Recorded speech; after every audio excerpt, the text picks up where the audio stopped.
கார்த்திகையிலே பிடித்த விராமி. ஐயோ எவ்வளவு பெரிய மீன். ஓ நீ இங்கதான் இருக்கியா? ஏக்கா இந்த மீன் என்ன பண்ற, நல்லா நோகாம துண்டு துண்டா நறுக்கி மசாலாவை அம்மியில அரைச்சு அப்படியே தூக்கி எண்ணெயில போட்டு பொரிச்சு நம்ம அம்மா வறுத்தா ஒரு 100 வீட்டுக்கு மணக்கும் பாரு.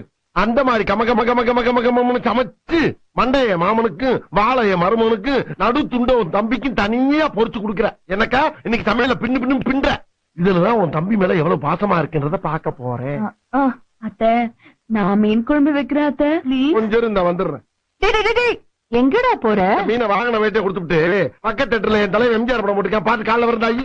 டேய் என்ன சித்தப்பா, நான் மீன் குழம்பு ரொம்ப நல்லா வைப்பேன். நீ நல்லா வைப்பேன்னு என்ன கேரண்டி? நான் கேரண்டிடா, அவ சமைக்கும் போது நான் கூட தானே இருக்கேன். நம்பலாமா? நம்பலாம். சரிதா வச்சு கொடுத்தா நீயே வாங்கிக்கோ. அக்கா போயிட்டு ஒரு 5 நிமிஷத்துல வந்துருவா. 5 நிமிஷத்துல என்னடா பண்ண முடியும்? சரி கூட ஒரு 5 நிமிஷம்